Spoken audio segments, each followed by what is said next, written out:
इस संसार की गतिविधियों पर नहीं अधिकार किसी का है, काहे को मानव तुम परिवर्तन से डरता है, काहे को मानव तू परिवर्तन से डरता है। तो जो कुछ भी घटना घटित हो रही है, यह सब घटनाओं के घटवाने वाले तो हमारे ठाकुर जी हैं।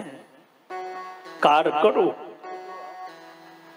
पर कार्य करते हुए सफलता यदि प्राप्त न हो तो समझ लो यही हमारे ठाकुर जी की इच्छा है। बोलो राधे राधे राधे राधे।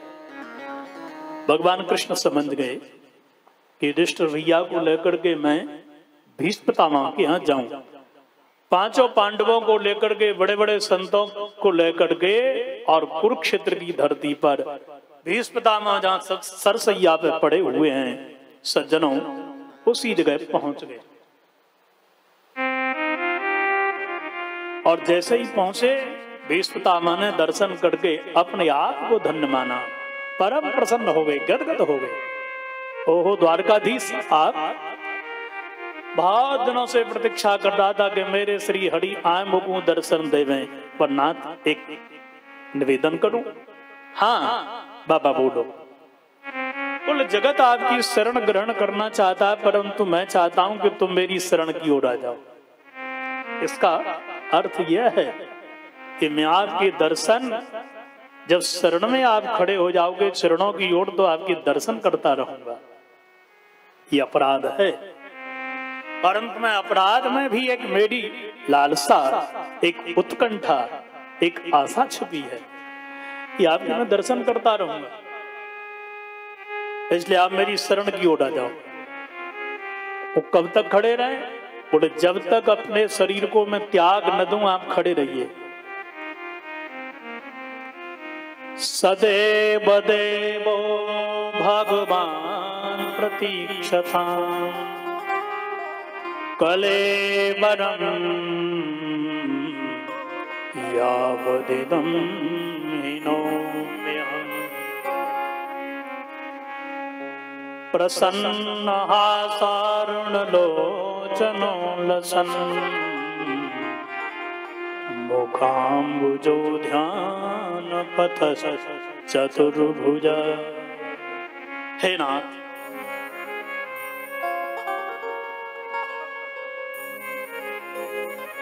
जब तक मैं अपने कलेवर शरीर को त्याग न दूं आप सीधे मेरे सामने खड़े हो जाए। भगवान विचार करने लगे, मैया जसोदा कह कह के मर गई, लाला सीधो खड़ो हो जा। पर हम कभी सीधे खड़े ना गए, हम एक पैर से ही खड़े रहे। लाला लोग कहेंगे तू लंगड़ा है, सगाई छूट जावेगी, पर हम कभी सीधे ना गए। वो बाबा कह रहा है कलेवरम यावदिदं हिनोम्यहम्, जब तक अपने कलेवर शरीर को त्याग न दूं आप सीधे खड़े हो जाओ। अच्छा, भीष्म पितामह इच्छा मृत्युधारी है, ये न चाहें तो 1000 वर्ष तक नहीं मृत्यु के घाट जाएंगे, 1000 वर्ष तक नहीं मरेंगे, जब ये चाहेंगे तब मरेंगे। और हम तो केवल 125 वर्ष के लिए ही आए हैं, अब हमारी गिनी चुनी अवधि रही है। और बाबा जी कह रहे हैं कि जब तक शरीर न त्याग दूं आप दोनों पैरों से सीधे खड़े हो जाओ। तो भगवान चिंतित हो गए। भीष्म पितामह बोले हूं, ऐसा नहीं सरकार, आपकी मंद मंद मुस्कुराहट को निहारने के लिए ही तो मैंने महाभारत का युद्ध लड़ा था। भूल गए? मेरे सामने प्रस्ताव आया कि भीष्म पितामह लड़ाई किसकी ओर से करोगे? जय जय, आप तो जानते ही हो मैं अधर्म का कभी आश्रय नहीं लेता। मेरे सामने उस रात्रि की इतनी विकट स्थिति घटित भई, मैंने विचार किया यदि पांडवों की ओर से लड़ता हूं तो ये अधर्मी हैं, ये धर्मज्ञ हैं। कौरवों की ओर से लड़ता हूं तो ये पापी अधर्मी हैं। पर दोनों तरफ एक सुलभता भी है। यदि कौरवों की ओर से लड़ूंगा लाभ ही लाभ है। यदि मैं कौरवों की ओर से लड़ा तो मेरा सामना पांडवों की ओर से केवल अर्जुन कर सकता है, वो मेरे सामने आएगा और निश्चित रूप से अर्जुन का सारथी कृष्ण बनेगा। रथी के सामने सारथी बैठता है, मेरे सामने श्री कृष्ण मेरे प्राण धन होंगे। यद्यपि ये पाप है, अधर्म है, अन्याय है कि मैं अधर्मी का साथ दे रहा हूं, पर सुलभता यह है कि मुझे कृष्ण के दर्शन होंगे। पांडवों की ओर से यदि मैं लड़ा तो अर्जुन मेरे जीते जी सामने नहीं आएगा, वो मुझे आगे करेगा, मेरा अर्जुन पीछे रहेगा, और अर्जुन पीछे रहेगा तो कृष्ण भी पीछे रहेगा, मेरी ठाकुर जी से पीठ लग जाएगी। भगवान से पीठ लगना पाप है और आंखें लड़ाना पुण्य है। मैंने कौरवों का पक्ष चुन लिया। जय जय, आपसे एक बात कहूं, कभी कभी आपको निहार करके मैं भूल जाता था। अर्जुन के ऊपर जब मैं अपने बाण बरसाता था तो आप मंद मंद मुस्कुराहट मेरी ओर डालते थे और मेरे बाण अर्जुन की ओर से दूसरी ओर चले जाते थे। कभी कभी आपकी बाजुओं को भेदते थे, उस समय ऐसा लगता था कि इन हाथों को काट के ही फेंक दूं। भगवान बोले, पितामह वो तो ठीक है, परंतु बड़े भैया आए हैं, काय की ताई। बोले, आपकी श्री वाणी के द्वारा धर्म का प्रवचन का लाभ लेना चाहते हैं। तब भीष्म पितामह एकाग्र चित्त से कृष्ण का ध्यान डर के बोल पड़े। क्या बोले? बोले, दान धर्म राज धर्म मोक्ष धर्म विभाग स्त्री धर्मान भगवत धर्मान समास व्यास योगतः समास व्यास योगतः। भगवान श्री कृष्ण की ओर उन्होंने अपने नेत्रों को किया और वाणी से बोले, हे युधिष्ठिर, जीवन में वही महान व्यक्ति है, महान इंसान है जिसने दान किया है। बोलो राधे राधे, जोर से बोलो राधे श्री राधे श्री राधे। जिसने नहीं किया दान वो जीवन में कहलाता है ना दान। दान करो, देश के लिए, गरीबों के लिए, गौशालाओं में आपके धन के द्वारा किसी निर्वस्त्र को वस्त्र मिल जाए, भूखे को भोजन मिल जाए, तो उससे बढ़िया धन की और सदगति क्या चाहिए भाई। इसलिए जीवन में दान करो। बोलो राधे राधे राधे और जोर से बोलो। इसलिए दान करने से उदारता आएगी, दान करने से सहजता आएगी, दान करने से आपके अंदर महानता आएगी, दान करने से धन की शुद्धि होगी। दान करो,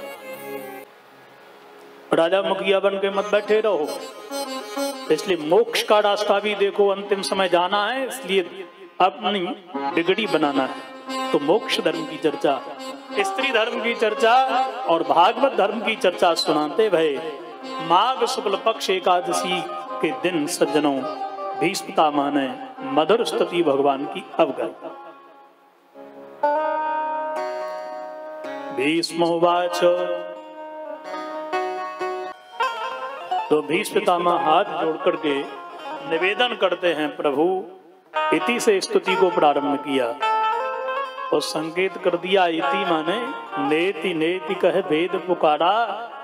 वेद ने, शास्त्र ने, पुराण ने आपको गाया, परंतु अंतिम समय तो इति ही कह दिया। इति में ही संपूर्ण आपका चरित्र है।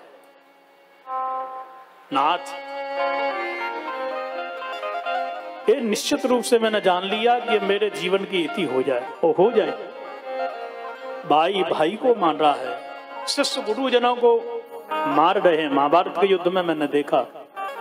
तो ऐसे संसार में मुझे पुनः ये शरीर नहीं चाहिए, और जो आपके दर्शन करके शरीर छोड़ करके जाए वो तो निश्चित रूप से यह है कि शरीर का जीवन का इति है। अब इति हो जाए। नाथ, मेरी एक बेटी है और हर पिता की अंतिम इच्छा होती है कि बिटिया का विवाह अच्छे बड़ के साथ कर जाऊं।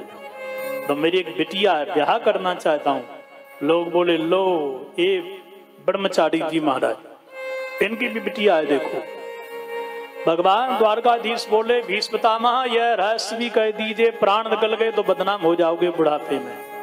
बताओ कौन है बिटिया? बोले इति मति रूप कल्पिता वितृष्णा भागवती सात्वत पुंगवे। हे नाथ मेरी मति माने बुद्धि मेरी बेटी है, बड़े लाड़ से प्यार से मैंने इसको पाला है। 3 प्रकार की तृष्णाओं से यह सुरक्षित है, लोक इष्णा, पुत्र इष्णा, वित्त इष्णा, किसी प्रकार से हमारा विवाह तो किया नहीं।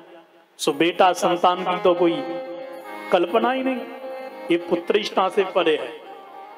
गद्दी पर कभी बैठने की प्रतिज्ञा मैंने करी नहीं, इसलिए किसी प्रकार की मुझे लोक इष्णा भी नहीं और वित्त इष्णा भी नहीं। संसार से कोई चाह नहीं, चाहे तो केवल आपसे है। हे त्रिभुवनपति, हे तमाल वर्णीय गोविंद, आपको मैं प्रणाम करता हूँ। आपकी दिव्य छटा को निहार करके बस महाभारत के युद्ध को लड़ा।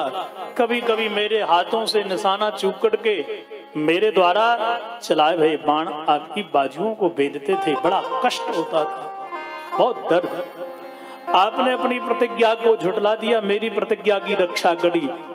ऐसे आप भक्त वत्सल, ऐसे दीन नौके नाथ आप हो, आपको मेरा प्रणाम। और अंतिम समय मधुर स्तुति गाते भय भीष्म पितामह प्राणों को त्यागने लगे। हे बूढ़े की कठिन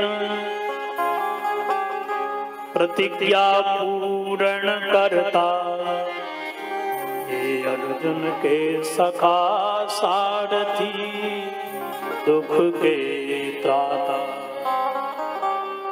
अंतिम समय अपनी मनस्तुति भगवान के चरणों में लगा दी और ध्यान करते हुए प्राणों को त्याग दिया।